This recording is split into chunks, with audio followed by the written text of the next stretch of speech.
অনেক সময় আমরা মানুষকে টাকা পয়সা ধার দেই। টাকা পয়সা ধার দেওয়ার পরে একটা পর্যায়ে দেখা যায় যাকে ধার দিলাম দীর্ঘদিন পর্যন্ত তার কাছ থেকে টাকাটা উসুল করতে পারি নাই, অথবা টাকাটা উসুল করতে পারছি কিন্তু আমি এখন চাচ্ছি যে আমার যে জাকাত আছে সেই জাকাত থেকে ওই টাকাটা কেটে দিব। কারণ লোকটা অভাবী, লোকটা ঋণগ্রস্ত এবং অভাবী লোককে কি দেওয়া যায়? জাকাত দেওয়া যায়। তো যেহেতু লোকটাকে আমি কিছু টাকা পয়সা ধার দিছি এবং সে একটা দিচ্ছেও না অথবা দিতে প্রস্তুত আছে, কিন্তু আমি এই মুহূর্তে চাচ্ছি যে এখন আমি নিয়ত করে ফেলবো যে টাকাটা দিলাম ধার হিসাবে ওইটা জাকাত থেকে কি যাবে? কাটা যাবে। এটা জায়েজ আছে? এই প্রশ্নের উত্তর হলো সংখ্যাগরিষ্ঠ ওলামা একরামের মতে এটা জায়েজ নাই।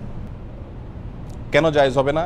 এর কয়েকটা কারণ আছে। এর ভিতরে একটা কারণ হলো রাসূল আকরাম সাল্লাল্লাহু আলাইহি সাল্লাম জাকাত প্রসঙ্গে বলেছেন যে তুখাযু মিন আগনিয়াইহিম, জাকাতের সম্পদটা ধনীদের কাছ থেকে নেওয়া হবে, ওয়া তুরাদ্দু ইলা ফুকারাইহিম, গরিবদেরকে দেওয়া হবে। তাহলে ধনীদের কাছ থেকে জাকাতের টাকাটা নিতে হবে, নিয়ে গরিবকে দিতে হবে। তাহলে জাকাতের টাকাটা যখন নিবেন তখনই জাকাতের টাকা হিসাবে নিতে হবে। আপনি দিলেন লোন হিসাবে, হাওলাত হিসাবে, ধার হিসাবে, তখন কিন্তু আপনি জাকাত দেওয়ার কি করলেন না? নিয়ত করলেন না। তখন আপনি ধারের নিয়ত করলেন।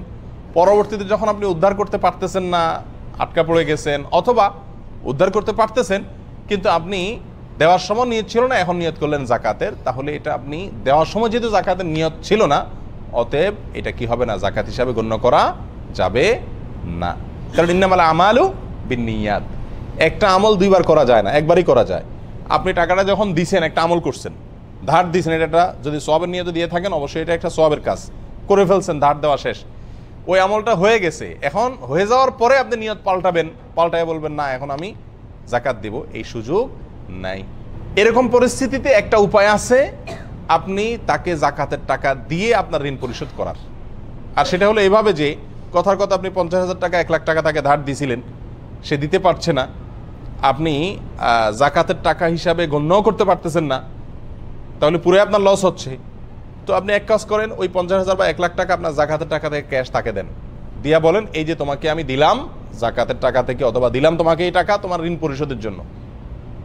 এবার সে মালিক হয়ে গেছে না, জাকাত আদায় হয়ে গেছে। এবার আপনি হাত পাতেন যে তুমি তো টাকা পাইছো, এবার আমার হাওলাতি টাকা যেটা সেটা ফেরত দাও। তাহলে আপনার টাকার কাছেই থাকলো, সে যেটা নিল ওটা কি হয়ে গেল? জাকাত হয়ে গেল। এইভাবে আপনি জাকাত হিসাবে গণ্য করতে পারেন, কিন্তু আপনি দিয়ে দিছেন আগে, সেটাকে শুধু নিয়ত পাল্টালেন, সেরকম করলে কি হবে না? জাকাত আদায় হবে না।